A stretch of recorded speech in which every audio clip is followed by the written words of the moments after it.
muhasabah. Mari sejenak kita melakukan sebuah perenungan atas waktu yang telah berlalu, karena Allah sendiri sudah bersumpah atas nama waktu bahwa sesungguhnya manusia itu, kalau dihitung berdasarkan waktu, manusia itu dalam kerugian.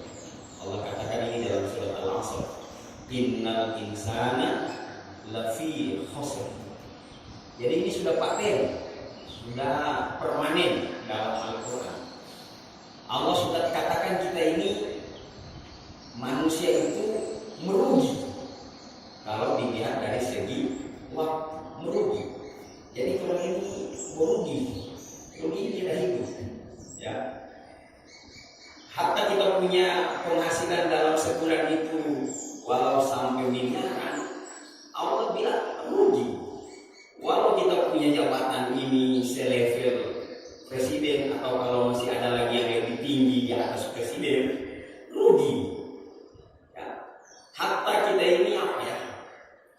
Kita ini popularitas kita sudah melebihi popularitasnya manusia terkenal di dunia saat ini siapa? Kalau di Indonesia sekarang yang lagi trending topik sekarang itu Fajar Labaco, orang Gorontalo.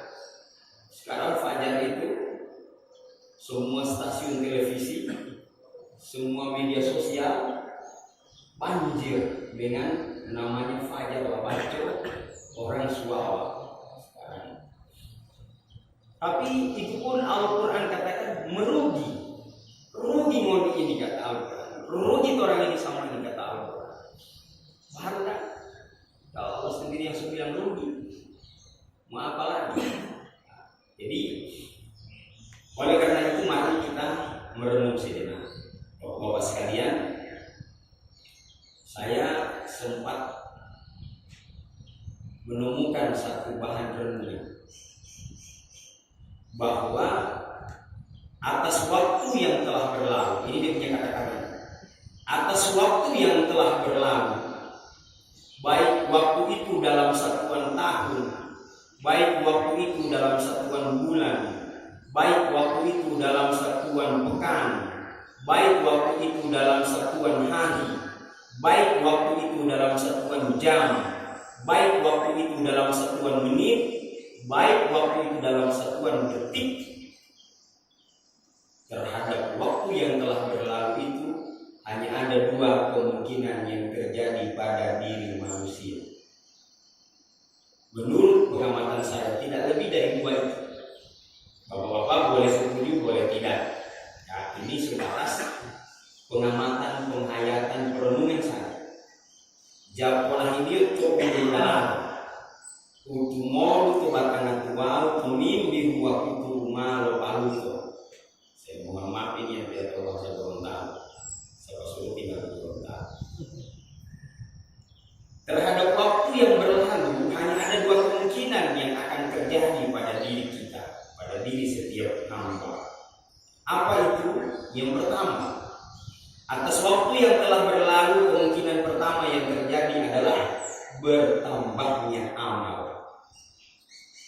Dan ini kita harapkan semoga 2022 yang telah berlalu itu bertambah orang punya amal.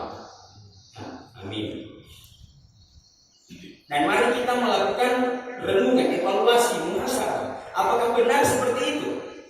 Mari kita ukur dari Januari bagaimana amal kita.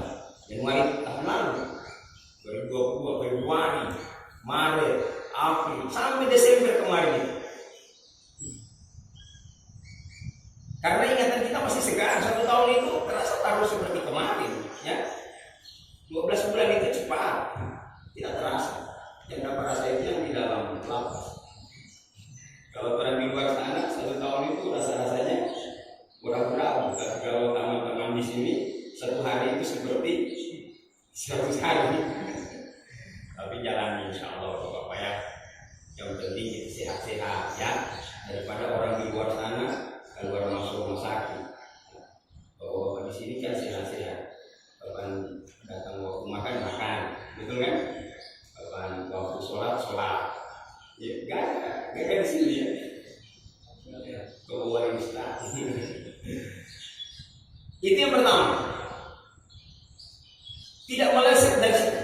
bahwa waktu yang telah kita lewati, Bapak Ibu sekalian, Bapak-bapak sekalian, bertambahnya amal-amal itu adalah sebuah keharusan. Kenapa? Karena waktu itu kita akan bertanggungjawab di hadapan Allah.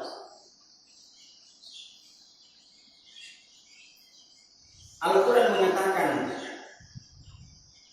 "Tsumma latus'alunna yauma idzin 'anil na'im." Kemudian kepada kalian akan dimintai pertanggungjawaban atas semua nikmat yang Allah berikan. Ayat ini Allah turunkan kepada Nabi Muhammad.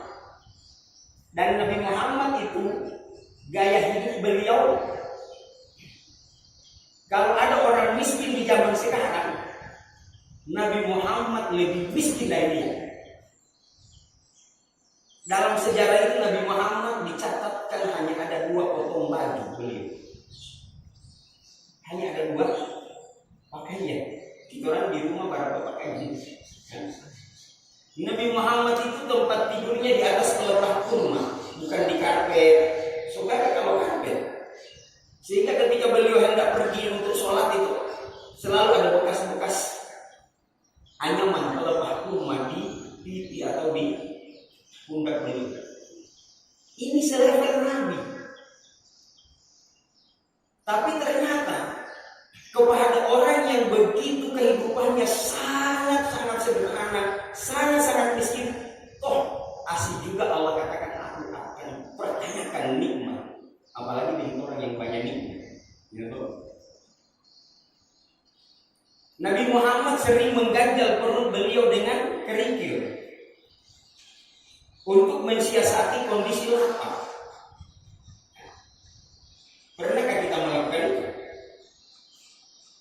Saya belum pernah. Paling kurang saya kasih kencang pagi, itu pun waktu sekolah, waktu kuliah. Kalau sekarang hampir tiap hari kenyang hari. Rasulullah hampir setiap hari mengalami kelaparan. Tapi ternyata Allah mengingatkan, aku akan tanya nikmat ini yang aku berikan. Sedangkan kepada beliau yang menjalani kehidupan begitu sederhana, asal juga Allah katakan seperti itu. Apalagi dengan kita yang bermandikan nikmat, yang bermandikan karunia. Bahasa kita sehari masih kurang apa, kurang ini. Ya. Bapak-bapak sekalian, pernah di zaman Nabi Musa itu kan Allah kasih kelebihan bisa bercakap-cakap langsung dengan Allah. Kalamullah begitu, bisa bercakap-cakap. Datang seorang pemuda kepada beliau mengadukan keadaan hidupnya. Wahai Nabi Allah Musa, aku ketahui engkau ini adalah Nabi Allah dan engkau bisa bercakap-cakap langsung dengan Allah. Maka aku mohonkan kepadamu, sampaikan kepada Tuhanmu, kepada Allah tentang keadaanmu, dan mohonkan kepada Allah untuk merubah keadaanku ini. Sesungguhnya di kampung ini akulah satu-satunya manusia atau pemuda yang sangat miskin. Tidak ada yang lebih miskin dariku di dunia ini, di kampung ini selain aku. Maka dengan mukjizat yang kau miliki, berdoalah kepada Allah supaya Allah merubah hidup. Maka Nabi Musa senyum-senyum saja. Wahai fulan, tidak perlulah aku memohonkan doa untukmu. Kenapa? Wahai Nabi Allah, tidak perlu. Lalu bagaimana? Apa yang harus saya lakukan? Wahai fulan, kalau kau ingin merubah keadaanmu sekarang, aku sarankan kepadamu berbanyak bersyukur kepada Allah. Kemudian emosi, netes. Apa yang harus saya syukuri? Uang saya ini yang paling miskin di sini. Tidak ada yang perlu saya syukuri. Mari. Keadaan saya begini, kau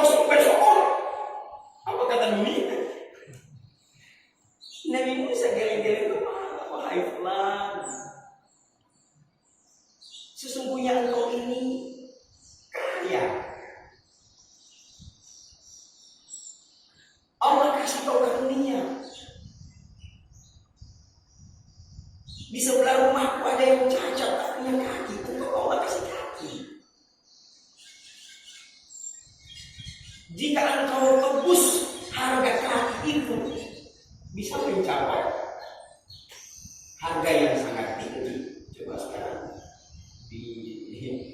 di supermarket sebesar apapun tidak ada penjual kaki.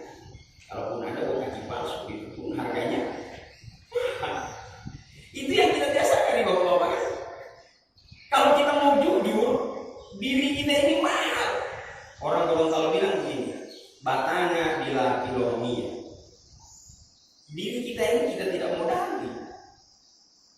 Bahkan tidak pernah kita minta kepada Allah, tiba-tiba Allah kasih. Adakah di antara bapak-bapak yang berdoa kepada Allah, minta ya Allah kasih saya mata? Ada pak? Tidak. Tiba-tiba langsung ada mata, ada mata. Lalu kita menyadari ternyata nikmat mata ini, wah, bayangkan kalau kita tidak ada mata, pak. Dengan apa kita akan menikmati indahnya dunia ini? Atau katakan mata kita sekarang rusak, baru mau dioperasi. Berapa biayanya itu? Walhasil organ tubuh kita yang Allah berikan ini, kalau kita rupiahkan, tak terhingga harganya. Ginjal, jantung, paru-paru, hati, organ-organ tubuh kita ini mahal-mahal semua. Mata, telinga, hidung. Kita mengumpaskan saja gigi palsu 1 biji. Iya, mata. Kita cuma mengumpaskan saja kacamata. Mata. Lagi mata. Maka itu yang Nabi Musa nasihatkan kepada pemuda tadi.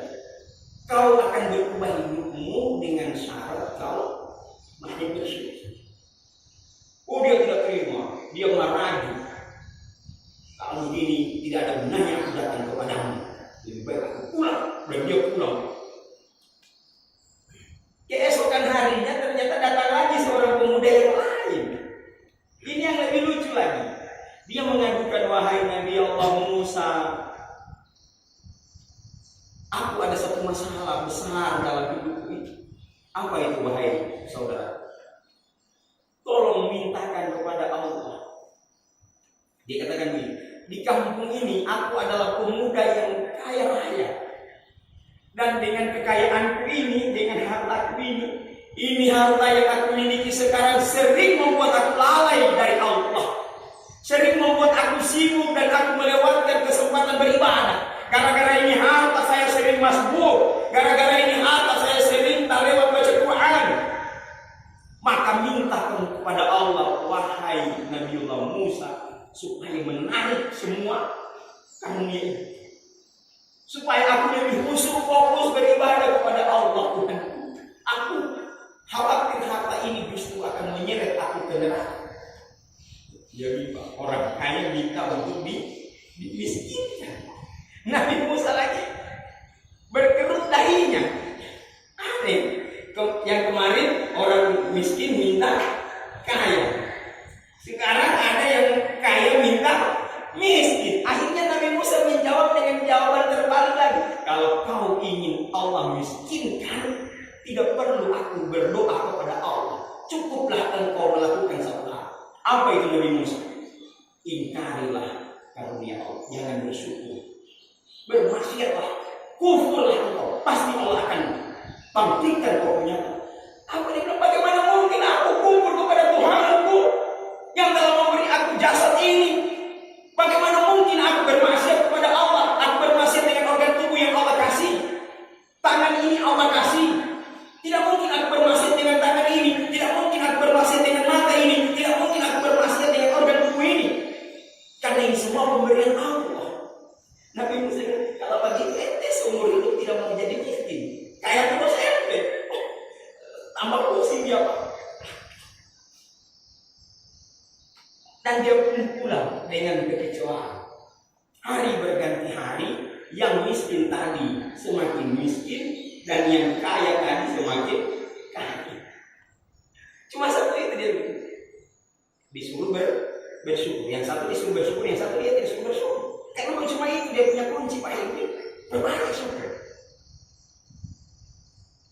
Organ tubuh yang kita gunakan ini, organ tubuh yang Allah kasih ini kita gunakan untuk beribadah kepada Saya itu pernah bawa membaca kisah daripada Sayyid Qutb. Said Qutb ini seorang pembaharu Muslim dari Mesir.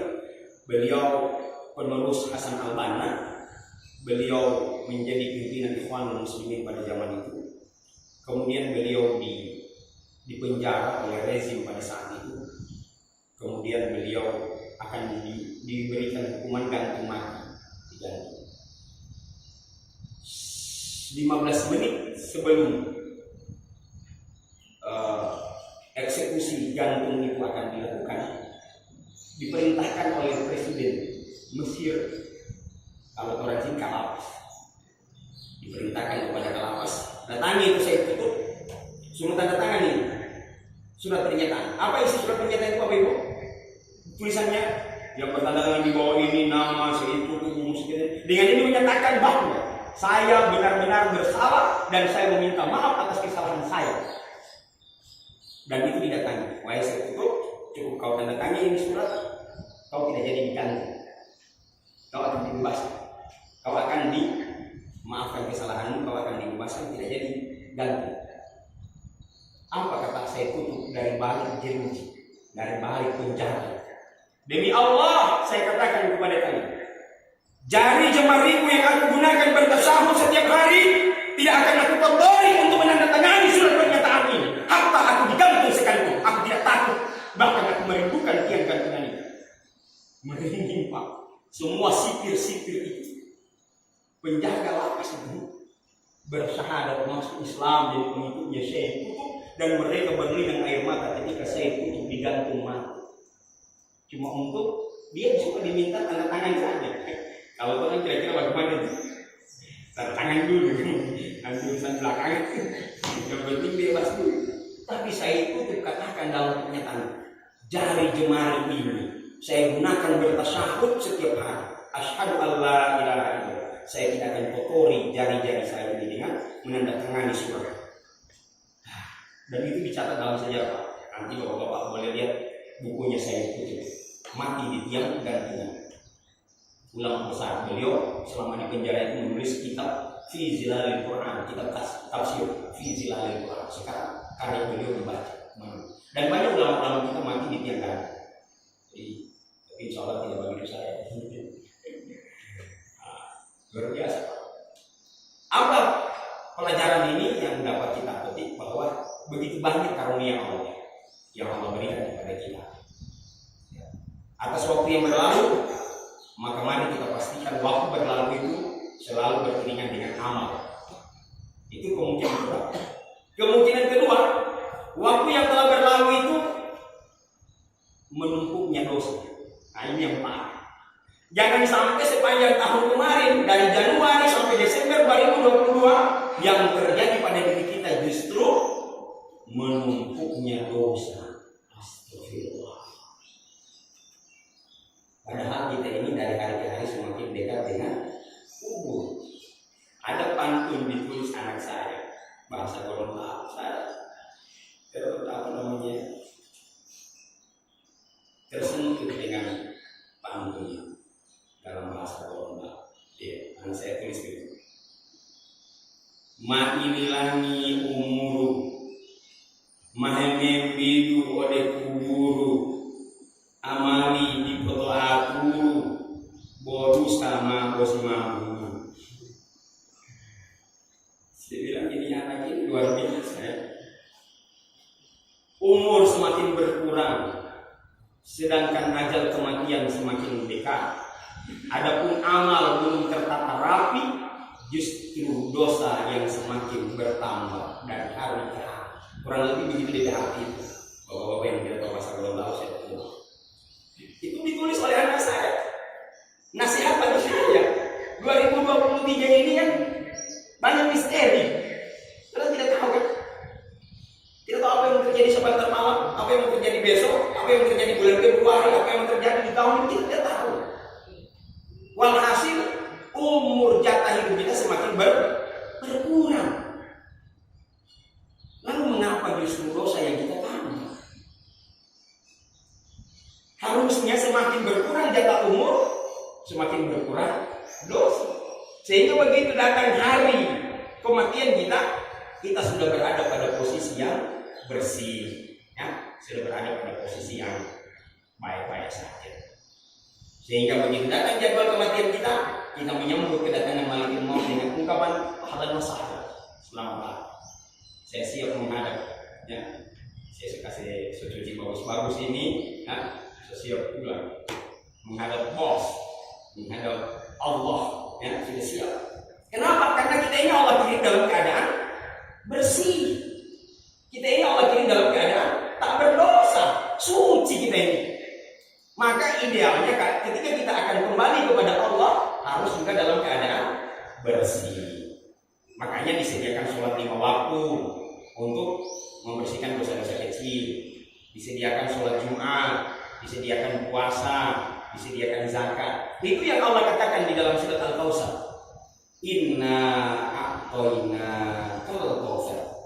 Sesungguhnya aku telah memberikan karunia yang amat banyak kepada kalian. Fasholli li rabbika wanhar. Maka dirikanlah sholat untuk memuji Tuhanmu dan berkurbanlah. Nah, kalau kita lihat ayat ini, Allah menyebut karunia. Dan di ayat pertama Allah menyebut karunia. Di ayat yang kedua Allah menyebut sholat. Apa maksudnya? Allah menghubungkan antara karunia itu dengan sholat. Maksudnya apa? Kalau kita ingin bersyukur kepada Allah atas karunia yang Allah berikan yang teramat banyak, jangan tinggalkan sholat. Kemudian setelah menyebut sholat, Allah menyebut ibadah kurban. Saya memahami, ini sebatas saya punya pemahaman saja Bapak-Bapak sekalian. Bapak boleh setuju, boleh tidak. Dalam pemahaman saya, yang Allah maksud dalam ayat ini adalah kalau kamu ingin bersyukur yang sifatnya harian, ada kan sifat syukur yang harian.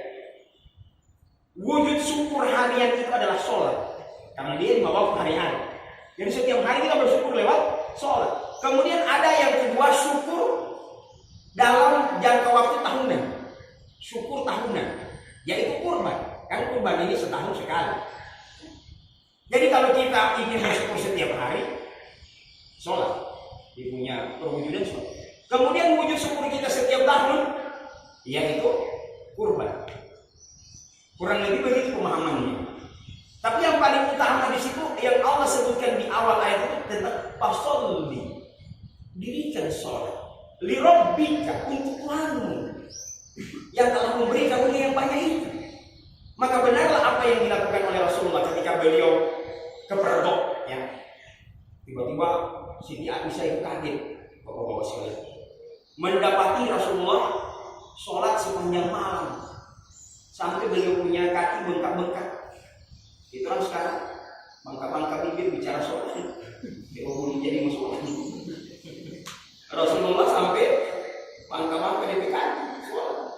Melihat keadaan ini, Siti Aisyah prihatin. Begitu Rasulullah selesai sholat, Siti Aisyah mendekati Rasulullah dan bertanya, ya Rasulullah, bukankah Anda ini hamba Allah yang telah diampuni dosa-dosa Anda yang lalu dan yang akan datang, dan Anda ini manusia yang telah dijamin masuk surga. Lalu mengapa Anda masih seperti ini sholat sepanjang malam? Padahal kalau dipikir sudah diampuni dosa-dosa beliau, sudah dijamin beliau masuk surga, tapi toh ternyata beliau sholat masih seperti itu. Apa jawab Rasulullah? Dengan senyum manis Rasulullah mengatakan kepada istrinya, wahai istriku, apakah tidak pantas aku menjadi hamba Allah yang pandai bersyukur? Kita dapat memetik pelajaran dari jawaban Nabi. Artinya secara tersirat Rasulullah ingin mengatakan kepada Aisyah bahwa sholat yang beliau dirikan itu adalah perwujudan rasa syukur beliau kepada Allah. Dan itu yang kemudian menjadi dasar orang-orang tua kita di Gorontalo mengungkap satu pernyataan yang sampai sekarang dicatat dalam lembaran sejarah orang-orang Gorontalo. Saya ambil itu, saya jadikan pedoman itu.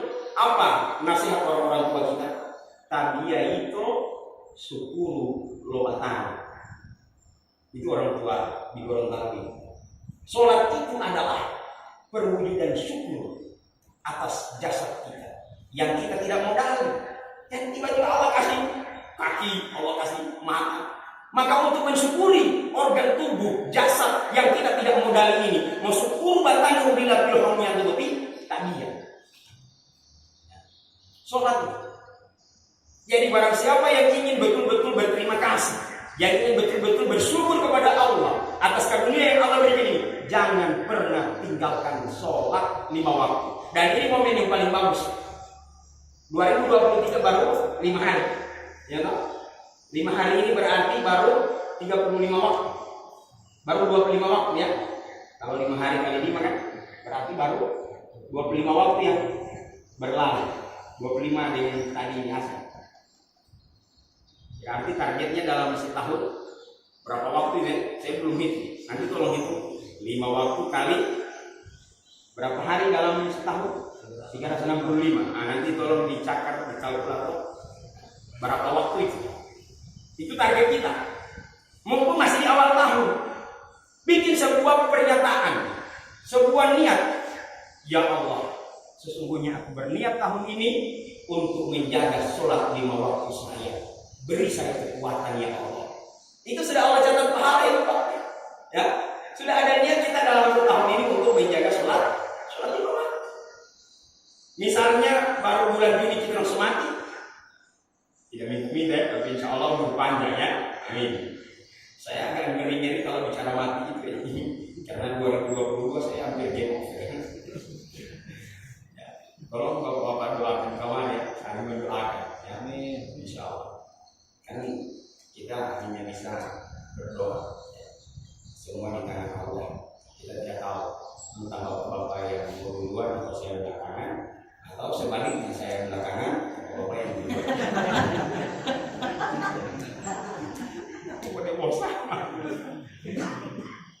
Ya, seperti itu. Jadi kita sudah pasang niat dari sekarang Bapak. Target kita dulu itu, resolusi kita di 2023, insya Allah sholat wajib saya tidak putus di tahun 2023 sebagai ucapan terima kasih saya kepada Allah atas nikmat umur yang Allah kasih. Luar biasa. Di sana banyak orang-orang meninggal dunia, ada yang sakit-sakit. Di 2023 ini saya sudah 3 kali ceramah takziah. Dan peristiwa kematian ini sekarang luar biasa. Kita tidak menyangka teman kita yang masih muda tiba-tiba diberi kabar meninggal dunia. Bapak-bapak sekalian, kemarin pas malam tanggal 1 itu, guru kita, ulama kita di Pohuwato, penceramah Gondang, tinggal siapa yang tidak kenal beliau, Dr. Angus Haji Amin Mohumid, penceramah yang terkenal, beliau meninggal dunia. Masih kena om dan istri saya. Meninggal dunia pas malam minggu, malam tunggal. Hari Sabtu, hari Minggu pagi beliau dimakamkan, diisi di bawah. Padahal hari Jumat beliau masih masukkan, malam Sabtu beliau masih ceramah di Modelong. Dia jadi mati, dia tahu kalau masih baca Quran. Tiba-tiba malam Minggu itu beliau jatuh di kamar mandi, kemudian dibawa ke rumah sakit kurang lebih jam 8:45 pada Isya itu beliau menghembuskan nafas terakhir. Beliau bermalam tahun baru di alam barzah. Siapa yang menyangka orang yang masih sehat-sehat begitu? Nah, inilah yang perlu kita waspadai. Sehingga kita dari awal sudah pasang niat yang baik-baik dan berdoa sungguh-sungguh, ya Allah, beri saya kekuatan untuk memperbaiki ibadah saya, ya Allah. Saya tidak ingin meninggalkan dunia ini dengan tumpukan dosa, ya Allah. Saya lemah, saya sering terjebak dalam dosa ini akibat lemahnya iman saya, akibat lemahnya ilmu saya. Maka beri saya kekuatan. Allah itu senang, Pak. Dan memang Allah itu harap malu karena ini bikin dosa. Jadi orang mana bilang tobat-tobat apa lu? Tobat-tobat rica. Bidis. Padahal itu bubar. Bidis itu punya apa? Tobat rica. Ya kurang lebih begitu dan itu ditolerir dalam agama. Ya. kepada Rasulullah, ya Rasulullah, saya ini seperti orang munafik. Kenapa? Kalau saya lagi duduk di majelismu, saya khusyuk, seolah-olah saya melihat surga, dan saya takut dengan neraka seperti seolah-olah saya melihat neraka. Walhasil kalau saya duduk di majelismu itu ya Rasulullah, begitu dekat hati saya kepada Allah, tapi begitu saya pulang ke rumah, saya kembali seperti orang jahiliyah. Kan kadang orang lagi itu orang, kalau lagi duduk di kajian, oh gagal, mau minumnya, nyelopot. Saya ingat itu orang tua dulu, iya betul, nyelopot itu Pak, pot itu yang rumah, yang boleh digoyang-goyang begini, tapi tidak mengacau. Jadi begitu dia waktu di kajian begitu, ada nyelopot tuh begini. Tapi begitu keluar dari masjid, oh kembali lagi dengan dunianya. Rasulullah senyum, memang sebagitu manusia. Rasulullah katakan kepada sahabat, memang sebagitu manusia. Nah, oleh karena itu, kalau kita menyadari keadaan hati kita begitu, perbanyak momen hadir di majelis ilmu. Perbanyak bergaul dengan orang-orang soleh. Karena hati kita ini mudah terwarnai. Kalau gabung dengan orang soleh, dia juga jadi soleh. Tapi awas kalau sebab gabung dengan di kamar, ya, oh dia boleh jadi begitu.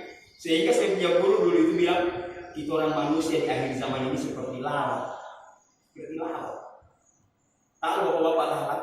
Lalat itu dapat dia makanan yang enak-enak, dia hinggap di situ, dia bertengger di situ, betul? Dapat dia makanan yang enak-enak, ada lalat di situ. Tapi giliran dapat dia tahan korok, ada orang kecil.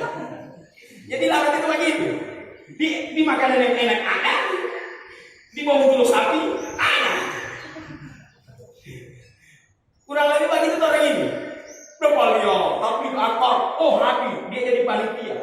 Tapi begitu ada konser, oh dia orang panitia. Jadi malaikat itu, saya punya guru bilang, malaikat itu, malaikat pendamping dia ini, kemana-mana bawa tip X. Begitu dia lihat dia ada di tablik akbar di kajian Islam, tulis pahala 100. Tidak lama kemudian dia keluar dari masjid jadi panitia kontes macam apa? Oh, habis poli. Nah, jadi bikin repot malaikat orang ini. Mana-mana malaikat bawa tip X. Masih penting begitu Pak. Itu kalau kita angkat ke derajat nafsu jiwa, kan jiwa manusia ini ada 3 yang seperti dulu pernah saya jelaskan. Ada nafsu mutmainnah, ada nafsu ammarah, ada nafsu mutmainnah, nafsu ammarah, baru ada nafsu lawamah. Nah, orang yang seperti tadi itu masuk kategori nafsu lawamah. Nafsu lawamah itu nafsu yang begitu itu, gonta-ganti. Lagi-lagi di alim-alim, poli malam malam. Ya, masih penting lah begitu Bapak-bapak, ya. Paling tidak ada fluktuasi kehidupannya, tidak dominan di yang jahat-jahat. Ya. Tapi mari kita perbanyak momen ataupun waktu di mana kita disibukkan dengan urusan agama.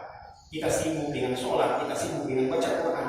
Kita meminimalisir waktu untuk bermaksiat. Kita mengurangi.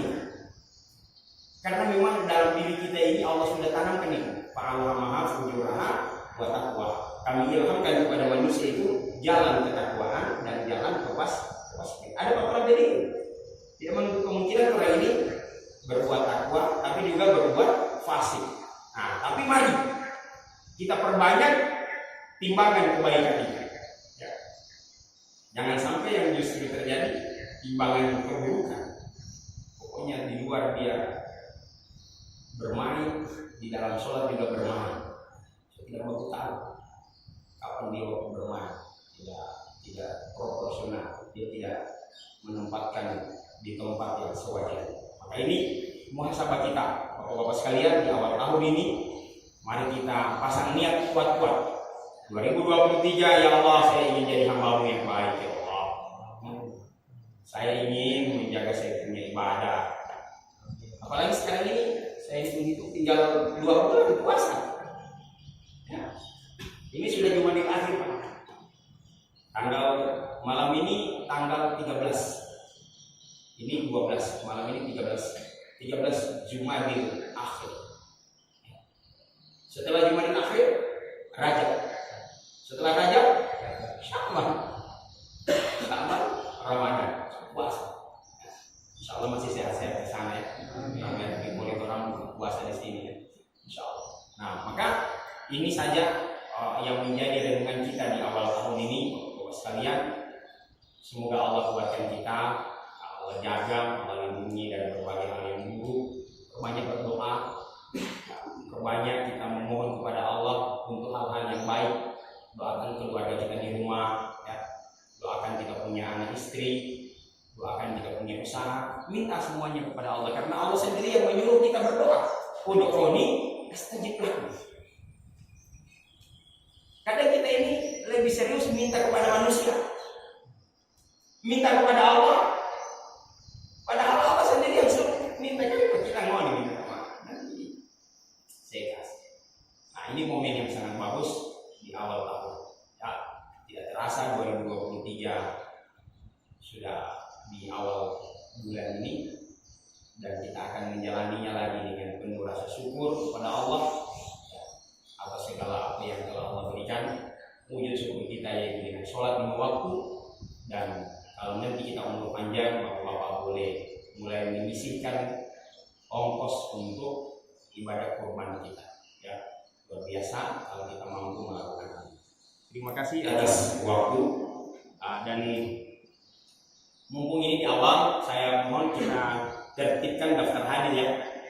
Ada tadi yang saya edarkan tapi ada daftar hadir yang versi dari lapas, boleh juga itu. Karena di situ saya lihat ada logo lapas Kemenkumham, silakan itu lebih bagus. Tapi yang masih kurang di situ saya lihat tidak ada nama saya di situ, karena saya kepentingannya untuk laporan ke Kemenak. Ya, saya dengan Ustaz Salahuddin itu terdaftar sebagai penyuluh di Kementerian Agama. Jadi kami dimintai daftar hadir ya, minimal setiap hadir itu 2 lembar bisa terus. Terima kasih Bapak-bapak sekalian, semoga pertemuan ini bermanfaat. Allah ridhoi, mohon maaf atas segala yang kurang, yang tidak berkenan. Saya sangat bahagia, saya sangat bersyukur di awal tahun kita bisa berkumpul, kita bisa bertemu di sini. Kemarin ada beberapa saudara kita yang telah bebas, ya luar biasa, alhamdulillah. Saya lihat dari raut wajahnya bersinar raut kebahagiaan. Semoga juga hal yang sama bisa terjadi pada bapak-bapak ya. Ada yang masih 10 tahun. Yang masih 10 tahun semoga. Ada yang lagi. Masya Allah ya. Semoga Allah lapangkan dada. Ada boleh masih 17 lagi. Luar biasa ya, Insya Allah. Yang 17 tahun itu semua angkat jadi bupati di sini.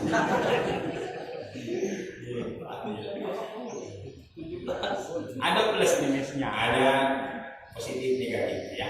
Walhasil kita jalani dengan penuh rasa syukur. Alhamdulillah masih Allah hantarkan kita ke tempat ini. Mungkin ada pelajaran yang ingin Allah berikan dalam hidup kita. Walhasil setiap musibah pasti ada hikmahnya. Terima kasih. Saya pun mohon maaf kemarin selama 2022 tidak maksimal mengisi kajian. Banyak kali saya tidak hadir karena kesibukan, bahkan juga karena saya sakit ya. Saya mohon doa agar Allah beri kesehatan dalam membersamai kita di sini. Dan kalau ada masukan-masukan Bapak-bapak sekalian, saya membuka diri. Silakan kalau ada yang perlu disampaikan, ada yang perlu diusulkan, disarankan, kami menerimanya dengan hati terbuka. Demikian, saya mohon maaf atas segala yang berlebihan. Dan untuk momen ini saya belum buka tanya jawab ya, mohon maaf Bapak-bapak sekalian. Pastikan daftar hadir semua sudah terisi. Kita tutup dengan doa.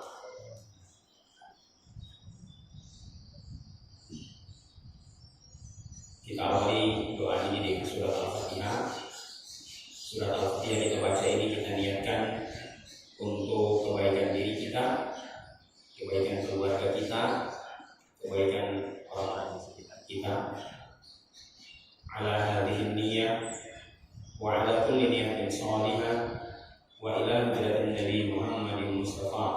Rasulullah sallallahu alaihi wasallam. Syaikhulillah Al-Fatihah. A'udzu billahi minasyaitonir rajim. Bismillahirrahmanirrahim. Alhamdulillahirabbil alamin. Arrahmanir rahim. Maliki yaumiddin. Iyyaka na'budu wa iyyaka nasta'in. Ihdinas siratal mustaqim. Siratal ladzina an'amta 'alaihim ghairil maghdubi 'alaihim waladdallin. Amin. Bismillahirrahmanirrahim. Alhamdulillahirabbil alamin. Allahumma shalli wa sallim wa barik ala sayyidina Muhammadin wa ala alihi wa sahbihi ajma'in. Ya hayyu ya qayyum, la ilaha illa anta subhanaka inna kunna minadh dhalimin. Ya Allah, Tuhan seru sekalian alam. Ya Allah, Tuhan yang maha pengasih lagi maha penyayang. Ya Allah, Tuhan yang berkuasa atas segala sesuatu. Inilah kami hamba-hamba-Mu ya Allah, yang penuh dengan kelemahan, yang penuh dengan ketidakberdayaan. Segala karunia telah Engkau berikan kepada kami ya Allah. Sepanjang waktu yang telah berlalu, kami melewati dengan sehat, kami melewatinya dengan penuh bahagia. Maka kami mohon ampunan kepada-Mu ya Allah atas nikmat yang belum sempat kami syukuri. Ya Allah, kami mohon ampunan-Mu atas segala ilmu yang belum sempat kami amalkan. Ya Allah, kami mohon ampunan-Mu atas segala amanah yang belum kami tunaikan. Sungguh kami berlindung kepada-Mu dari segala mudarat keburukan yang ditimbulkan dari sikap kami yang belum bersyukur kepada-Mu. Ya Allah, beri kekuatan kami untuk terus memperbaiki diri kami ini ya Allah. Kami ingin menjadi hamba-Mu yang baik ya Allah. Beri kesempatan kepada kami untuk terus bertaubat. Sebagaimana dahulu Engkau memberi kesempatan kepada orang-orang kafir, sebagaimana halnya Sayyidina Umar bin Khattab.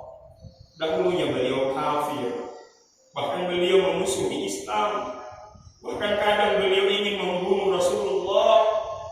Lalu dengan hidayah-Mu, Engkau berikan beliau petunjuk, bimbingan. Akhirnya beliau menjadi pembela Islam yang disegani. Sebagaimana dahulu juga Engkau telah pernah memberi hidayah kepada Khalid bin Walid. Dahulu dia panglima perang yang tak pernah terkalahkan, bahkan sempat mengalahkan peperangan yang dipimpin oleh Rasulullah di masa dia masih kafir. Lalu Engkau beri hidayah kepada Khalid bin Walid, kemudian dia telah menjadi panglima perang yang disegani. Ya Allah, sebagaimana Engkau telah memberi hidayah kepada mereka, maka beri hidayah pula kepada kami ya Allah. Kami bosan, kami capek hidup bergelimang dosa dan maksiat. Padahal dahulu Kau kirim kami dalam keadaan bersih, suci. Lalu tanpa sadar kami telah mengotori diri kami dengan noda dan dosa. Pengaruh telah merajalelanya hawa nafsu kami ya Allah. Beri kekuatan kami untuk mengendalikan emosi, untuk mengendalikan nafsu kami, agar kami tidak terus terjerumus dalam perbuatan dosa yang nista. Ya Allah, kami ingin menjadi hamba-Mu yang taat, yang pandai bersyukur. Bimbing kami ya Allah. Kumpulkan kami dengan orang-orang soleh yang dapat mengantarkan kami ke jalan yang baik, jalan yang Kau ridhoi. Ya Allah, jadikan momentum ini sebagai kesempatan kami untuk bangkit, menatap masa depan kami yang lebih cerah. Beri perlindungan kepada keluarga kami ya Allah, anak-anak kami, istri kami ya Allah. Mereka yang telah menemani perjuangan hidup kami ya Allah. Saat ini untuk sementara waktu kami terpisah oleh jarak, maka lindungi mereka demi kami ya Allah. Karena Kau satu-satunya pelindung yang maha sempurna. Lindungi usaha, bisnis kami, yang kepadanya kami menggantungkan kehidupan kami, menjadi asbab kami dalam menjalani kehidupan. Ya Allah, ya Rahman, ya Rahim, sehat afiatkan kami, ya Allah. Sehat afiatkan kami, ya Allah. Jangan kau timpakan sakit dan penyakit yang mengerikan kepada kami, agar sehat ini dapat kami gunakan sebaik mungkin untuk terus beribadah kepadamu. Kami ingin khusyuk bersujud di hadapanmu, ya Allah, memuji Engkau, mengucap syukur kepadamu, ya Allah. Dengan penuh kerendahan hati kami memohon kepadamu agar kiranya Engkau membukakan pintu taubat kepada kami, sebagaimana Engkau membukakan pintu taubat kepada Nabi Adam alaihi salam, nenek moyang kami. Rabbana taqabbal minna innaka antas samiul alim wa tub alaina innaka antat tawwabur rahim. Rabbana hab lana min azwajina wa min dzurriyyatina qurrata a'yun waj'alna lil muttaqina imama. Rabbana ighfir lana wa liwalidina warhamhum kama rabbawna shighara. Allahumma inna nas'aluka salamatan fid din wa 'afiyatan fil jasad wa ziyadatan fil 'ilmi wa barakatan fil rizqi wa tawbatan qabla al-maut wa rahmatan 'inda al-maut wa maghfiratan ba'da al-maut. Allahumma hawwin 'alaina bi sakaratil maut wan najata minan nar wal 'afwa 'inda al-hisab. Rabbana la tuzigh qulubana ba'da idh hadaytana wa hab lana min ladunka rahmah innaka antal wahhab. Allahumma tawwil umurana wa sahih jasadana wa qati hajatana wa akthir amwalana wa auladina wa habibna lin-nasi ajma'in. Allahumma irfa'na al-bala wal bala wal waba wal fahsya wal munkar wasyada'id wal mihan ma zahara minha wa ma batan min baladina hadha khassa wa min buldanina muslimina amma innaka ala kulli syai'in qadir. Rabbana atina fid dunya hasanah wa fil akhirati hasanah wa qina adzabannar wa adkhilna jannata ma'al abrar ya aziz ya ghaffar ya rabbal alamin. Sallallahu ala Muhammad wa ala alihi wa sahbihi wa sallam. Subhana rabbika rabbil izzati amma yasifun wa salamun ala al-mursalin walhamdulillahi rabbil alamin. Subhanaka Allahumma wa bihamdika asyhadu an la ilaha illa anta astaghfiruka wa atubu ilaik. Allahumma musta'an. Assalamualaikum warahmatullahi wabarakatuh. Bapak, saya mohon kita bisa ambil gambar ya untuk sama.